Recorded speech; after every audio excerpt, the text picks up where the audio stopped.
મિત્રો તમારું બધાનું સ્વાગત છે આપણી યુટ્યુબ ચેનલ સાર્થક ગુજરાતીની અંદર. અને આપણે પાઠની સિરીઝમાં 5મો પાઠ આપણે જોઈ રહ્યા છીએ અને પાઠનું નામ છે વિજ્ઞાન અને ટેકનોલોજીનો વારસો. જો ભારત પાસે એવું જરૂરી નથી હોતું કે આપણી પાસે ખાલી શાસ્ત્રનું જ્ઞાન છે.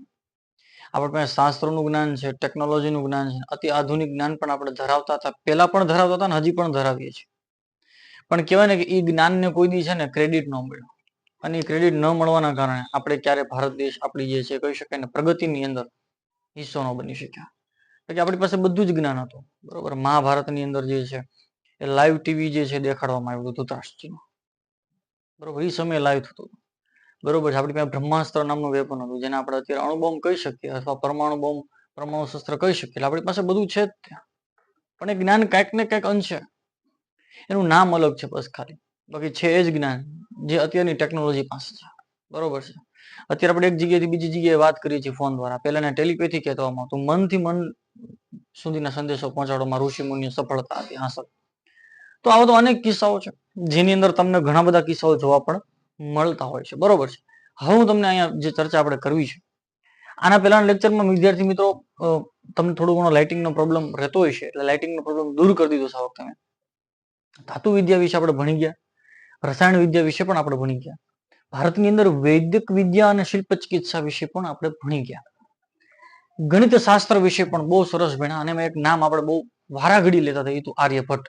અને એ જ આર્યભટ્ટ અહીંયા આપણે ખગોળશાસ્ત્રમાં અને જ્યોતિષશાસ્ત્રમાં પણ જોવા.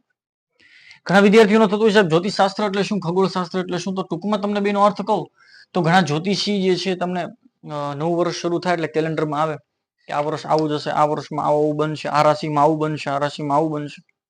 તો મિત્રો જ્યોતિષશાસ્ત્ર એક વિજ્ઞાન છે. જ્યોતિષશાસ્ત્ર શું છે? એક વિજ્ઞાન છે.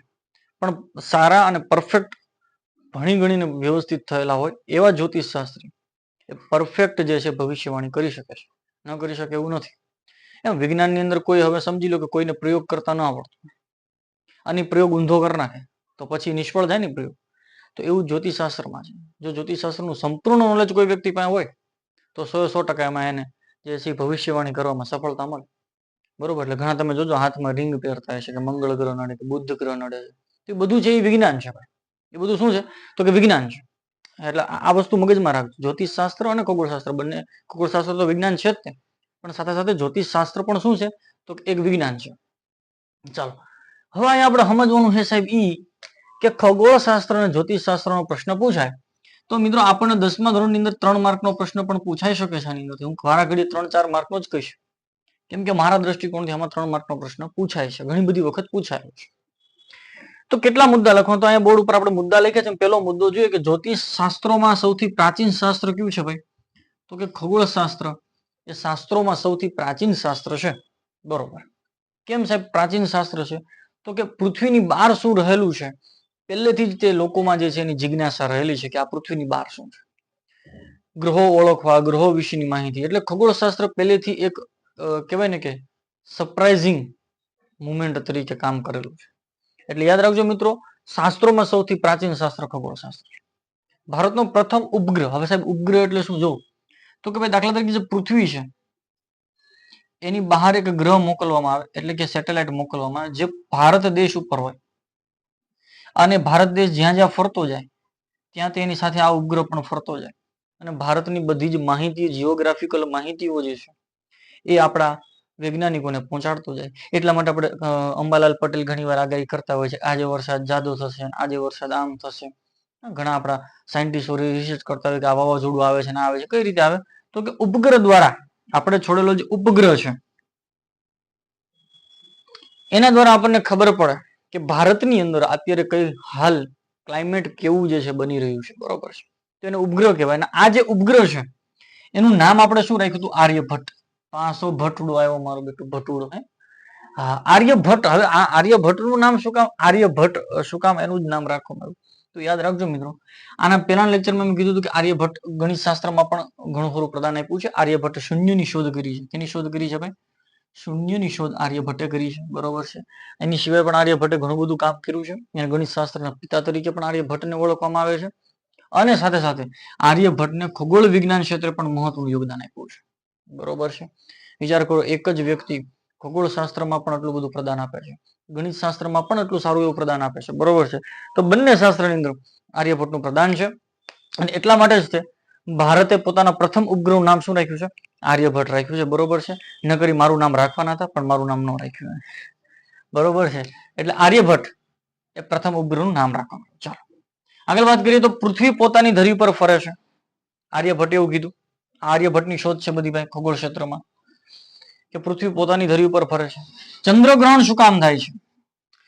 ઈ સમજો, મેં તમને કીધું ને, આપણને ક્રેડિટ નથી મળ્યું. ઈ સમયે વિદ્વાનો એવું ચંદ્રગ્રહણ વિશે શું શબ્દ વાપરતા? અજભર એવો શબ્દ વાપરતા. એટલે આપણને કન્ફ્યુઝિંગ. અત્યારના મોડર્ન ટેકનોલોજીમાં એમ કે ચંદ્રગ્રહણ થયું, ચંદ્રગ્રહણ. ઈ સમયે આવો શબ્દ વાપરતા, બરોબર છે. એનું સાયન્ટિફિક રીઝન એને આપ્યું હતું. શું આપ્યું હતું? કે ભાઈ એને એવું કીધું કે એનું સાચું કારણ એવું છે કે પૃથ્વીનો જે છે ને પડછાયો કોના ઉપર પડે છે? ચંદ્ર ઉપર પડે છે. પૃથ્વીનો પડછાયો ચંદ્રગ્રહણ ને સૂર્યગ્રહણ વિશે જો તમારે સમજવું હોય તો એક વસ્તુ તમને સમજાવું. જો મિત્રો, ચંદ્રગ્રહણ જયારે થાય ને, ચંદ્રગ્રહણ એ સિમ્પલ, તમે એટલું યાદ રાખો કે ભાઈ પૃથ્વી જે છે વચ્ચે આવી જાય, સૂર્યની અને ચંદ્રની. આ બાજુ ચંદ્ર હોય, આ બાજુ સૂર્ય હોય, વચ્ચે પૃથ્વી. એટલે પૃથ્વીનો જે પડછાયો છે ચંદ્ર ઉપર પડે તો એને ચંદ્રગ્રહણ કહેવાય. વિદ્યાર્થી મિત્રો, સૂર્યગ્રહણમાં થોડુંક ઊંધું થશે. સૂર્યગ્રહણમાં શું થશે? તો સૂર્યગ્રહણની અંદર છે ને પૃથ્વી જે છે એની વચ્ચે અને સૂર્યની વચ્ચે ચંદ્ર આવી જશે. ચંદ્રગ્રહણમાં સૂર્ય અને ચંદ્રની વચ્ચે પૃથ્વી આવે. સૂર્યગ્રહણમાં ચંદ્ર અને સૂર્યની વચ્ચે પૃથ્વી આવે. સોરી, ચંદ્રગ્રહણની અંદર શું થાય? તો ચંદ્ર અને સૂર્યની વચ્ચે પૃથ્વી આવી જાય. સૂર્યગ્રહણમાં શું થાય? તો કે પૃથ્વી અને સૂર્યની વચ્ચે ચંદ્ર આવી જાય, બરોબર છે. તો આને સૂર્યગ્રહણ ને ચંદ્રગ્રહણ કહેવાય. એટલે હવે કોઈ પણ ગમે ત્યારે પ્રશ્ન પૂછે એટલે મગજમાં એક વસ્તુ યાદ રાખવાની કે ચંદ્રગ્રહણ એટલે શું? તો કે ચંદ્ર અને સૂર્યની વચ્ચે પૃથ્વી હોય તો ચંદ્રગ્રહણ કહેવાય. અને સૂર્યગ્રહણ કોને કહેવાય? તો કે સૂર્ય અને જે છે એ પૃથ્વીની વચ્ચે જ્યારે ચંદ્ર હોય ત્યારે જે છે ને આપણે સૂર્યગ્રહણ કહેવાય. આ મગજમાં બેસાડી દેજો. તો આ જે વાત મેં જે અત્યારે વાત કરી એ વાત કોણે કીધેલી છે? આર્યભટ્ટે જે છે એ કીધેલી છે. તો આર્યભટ્ટનું ખગોળ શાસ્ત્રમાં બે વસ્તુમાં પ્રદાન છે. એક તો એને ચંદ્રગ્રહણ કેમ થાય કીધું, અને બીજું એને કીધું કે પૃથ્વી પોતાની ધરી ઉપર ફરે છે. એવું જે છે કોણે કીધું? આપણને આર્યભટ્ટે કીધું. અને એટલા માટે જ તે આર્યભટ્ટ જે છે એના નામનો પ્રથમ ઉપગ્રહ જે છે ભારતે છોડ્યો, એનું નામ રાખ્યું આર્યભટ્ટ. ચાલો, તો આ વાત થઈ ખગોળશાસ્ત્રમાં આર્યભટ્ટ વિશે. ચલો આગળ વાત કરીએ. એ જ રીતે બ્રહ્મગુપ્ત, વિદ્યાર્થી મિત્રો, બ્રહ્મગુપ્ત આ આઈન્સ્ટાઈન પહેલા થઈ ગયેલો વ્યક્તિ છે. બ્રહ્મગુપ્ત જે છે શું છે? તો આઈન્સ્ટાઈનની પણ પહેલા થઈ ગયેલો છે. અને આ જે બ્રહ્મગુપ્તે એની એક સંહિતા છે, બ્રહ્મ સંહિતા. શું નામ રાખ્યું છે એનું? બ્રહ્મ સંહિતા. અને વિદ્યાર્થી મિત્રો, આ જ બ્રહ્મ સંહિતાની અંદર એને ગુરુત્વાકર્ષણનો નિયમ આપેલો છે. વિદ્યાર્થી મિત્રો, પણ કેવા જેવું છે કે આઈન્સ્ટાઈને જે કહે ને કે ભાઈ એનું નામ બહાર આવી ગયું, લોકો એને આઈન્સ્ટાઈન માનવા માંડ્યા, ગુરુત્વાકર્ષણનો નિયમ આપ્યો. પણ ઇન્ડિયામાં પણ આપણા બૃહદ બ્રહ્મગુપ્તે જે છે આપેલો છે. એટલે મારે જો કેવું હોય તો હું એમ કહી શકું કે ભારતના આઈન્સ્ટાઈન એટલે બ્રહ્મગુપ્ત. બ્રહ્મગુપ્તે બ્રહ્મ સંહિતાની અંદર ગુરુત્વાકર્ષણનો નિયમ આપ્યો છે, બરોબર છે. કે પૃથ્વીમાં રહેલા માણસો કેમ પડતા નથી, ઓલું સફરજન માથે પડ્યું, એ વાર્તા ફેમસ થઈ ગઈ. આઈન્સ્ટાઈન એ વાર્તા ફેમસ થઈ ગઈ, એટલા માટે આઈન્સ્ટાઈન ફેમસ થઈ ગયા. પણ મિત્રો, બ્રહ્મગુપ્ત પણ ઓછા નહોતા, બરોબર. એટલે બ્રહ્મગુપ્ત આપણા માટે ગર્વ લેવા જેવી વાત છે ને. આપણા માટે ગર્વ લેવા જેવી છે કે બ્રહ્મગુપ્ત જેવા ઋષિ મુનિએ જે છે બ્રહ્મ સંહિતાની અંદર આથી કેટલાય વર્ષો પહેલા, આઈન્સ્ટાઈનની પહેલા, એ ગુરુત્વાકર્ષણ બળનો નિયમ આપણને જે છે આપેલો છે.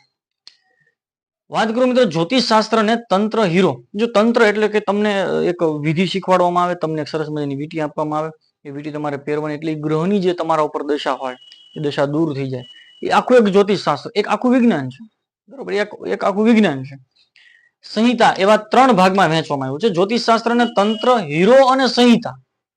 તંત્ર, હીરો અને સંહિતા એવા 3 ભાગની અંદર એ જ્યોતિષ શાસ્ત્રને વિભાજિત કરેલું છે. અને આ 3 ભાગમાં વહેંચનાર વ્યક્તિનું નામ છે વરામિહિર. અને એને બૃહદ સંહિતા લખેલી છે. કઈ સંહિતા લખેલી છે? બૃહદ સંહિતા. ખાસ યાદ રાખજો મિત્રો, બ્રહ્મગુપ્તે બ્રહ્મ સંહિતા લખી છે અને વરામિહિરે બૃહદ સંહિતા લખેલી છે. આ બેમાં કન્ફ્યુઝ ન થાય. અને ખગોળશાસ્ત્ર તથા જ્યોતિષ શાસ્ત્રી પણ હતા. વરામિહિર જે જ્યોતિષ શાસ્ત્રને 3 ભાગમાં જેને વહેંચ્યું. યાદ રાખજો, જ્યોતિષ શાસ્ત્રને 3 ભાગમાં વહેંચનાર વ્યક્તિ હતા વરામિહિર, જેણે બૃહદ સંહિતા લખી ત્રણ ભાગ કયા કયા? તો કે સંહિતા, હીરો અને તંત્ર એવા ત્રણ ભાગની અંદર એને જ્યોતિષને જે છે વહેંચેલું છે. બરોબર છે. તો આ ત્રણેય ગ્રંથ વિશે જે વ્યક્તિ વાંચેલું હોય, સંપૂર્ણ નોલેજ હોય, એવા પરફેક્ટ જ્યોતિષી જે છે એ તમારા ભવિષ્ય ઉપર, તમારા આવનારા સંકટો ઉપર તમને ચેતવી શકે છે. બરોબર છે. તો આ વાત મેં કરી આખી જ્યોતિષશાસ્ત્ર અને ખગોળશાસ્ત્ર. બરોબર છે. હવે હું તમને નાનો એવો મુદ્દો છે, છેલ્લો મુદ્દો છે વાસ્તુશાસ્ત્રમાં. તમારે એટલું જ યાદ રાખવાનું છે કે વિશ્વકર્મા એ દેવોના પ્રથમ સ્થાપતિ હતા. એને આપણે કહીએ છીએ વિશ્વકર્મા. વાસ્તુશાસ્ત્ર માટે ખૂબ જ જાણીતા છે. બરોબર છે. વાસ્તુશાસ્ત્ર એટલે જો અમુક વસ્તુ વાસ્તુશાસ્ત્રમાં માનવી જરૂરી છે. દાખલા તરીકે દક્ષિણ દિશામાં ક્યારે મોઢું રાખી બેસાયની કોઈ કામ દક્ષિણ દિશામાં ન કરે, કેમ કે દક્ષિણ દિશામાં યમનો વાસ હોય. બરોબર છે. ઉત્તર દિશાની અંદર જે છે હંમેશા મોઢું રાખી કોઈ કામ કરો તો એ સફળ થાય. ઉત્તર ને પૂર્વ દિશા સારી દિશા કહેવાય. ઉત્તર દિશામાં હિમાલય આવેલો છે અને પૂર્વ દિશામાં સૂર્ય ઉગે છે. પશ્ચિમ અને દક્ષિણ દિશામાં આપણે જે છે બહુ સારા કામો પશ્ચિમ અને દક્ષિણ દિશામાં ઓછા કરતા હોઈએ છીએ. તો આ બધું વાસ્તુશાસ્ત્ર છે, આ નિયમો છે. આ બધા નિયમો છે. તમે જો અમુક અમુક જગ્યાની અંદર તમે જશો એટલે તમને તમારો મગજ શાંત જ નહીં રહે. બરોબર છે. આ બધું વાસ્તુશાસ્ત્ર છે. અહીંયા નકારાત્મક ઉર્જાઓ વસતી હોય. તો આ બધું માનવું જરૂરી છે. એવું નથી કે ભાઈ નથી, આ બધી વસ્તુ પણ છે સંસારની અંદર. આ બધી વસ્તુ બિલીવ કરવો જરૂરી છે. આ બધું આપણા ઋષિમુનિ આપણને આપેલું ધરોહર છે. પણ આપણે એની અંદર શું કર્યું છે કે ગોળા મારવાનું ચાલુ કરી દીધું ને એટલે એ વસ્તુનું વેલ્યુ આપણે ડાઉન કરી નાખી. આપણે ગોળા મારવાનું ચાલુ કરી દીધું એટલે એની વેલ્યુ જે છે ને આપણે ડાઉન કરી નાખી. બરોબર છે. તો આ વાત હતી પાઠ નંબર 5 વિજ્ઞાન અને ટેકનોલોજી. મેં 6 થી 7 મને ખાસ ખબર નથી, પણ એટલા વિડીયો મેં મારા યુટ્યુબ ચેનલની અંદર મેં મૂકેલા છે. ઘણા બધા વિદ્યાર્થીઓને એવું લગતું હોય છે કે સાહેબ 20 મિનિટની અંદર આખો પાઠ ભણાવી દો, 30 મિનિટમાં. જો ભાઈ એક વસ્તુ મગજમાં બેસજો. બરોબર છે. બાળક 9 મહિને જ આવે, 1 મહિનામાં તો બાળક નો આવી જાય ને બસ. એટલે અમુક વસ્તુને સમય લાગે એટલો લાગે જ તે ભાઈ. ચોપડીની અંદર જેટલા ટોપિક છે બધા ટોપિક કઈ એક વિડીયોની અંદર આવી જાય. એક બોર્ડની અંદર હું લખીને તમને સમજાવી દઉં, ચોપડી લખીને અહીંયા લાવીને તમને સમજાવી દઉં, એવું ન હોય. એનો એક ટોપિક હોય, ટોપિકને વ્યવસ્થિત સમજો તો તમારા મગજમાં ઉતરશે. બરોબર છે. એવું ક્યારેય ન રાખો કે 20 મિનિટ કે કલાકની અંદર આખો પાઠ ભણી. એમ ક્યારે આખો પાઠ ભણી શકાતો નથી. બરોબર છે. તો આ હતો પાઠ નંબર 5. બધાએ પાઠ નંબર 5 ને શાંતિથી જોવાનો છે. લખજો જરાક મુદ્દાઓને તો તમને વધારે સમજાશે. બરોબર છે. અને વિડીયોને જો લાઈક ન કર્યો તો એકવાર લાઈક કરી દેજો. કમેન્ટની અંદર લખજો ભાઈ તમને કેવો વિડીયો ગમે છે અને હવે પછી તમારે કયા કયા ટોપિક્સ ઉપર એ વિડીયો જોઈએ છે. બરોબર છે. તો મળીએ નેક્સ્ટ વિડીયોની અંદર. ત્યાં સુધી અસ્તુ નમસ્તે. ખૂબ ખૂબ આભાર.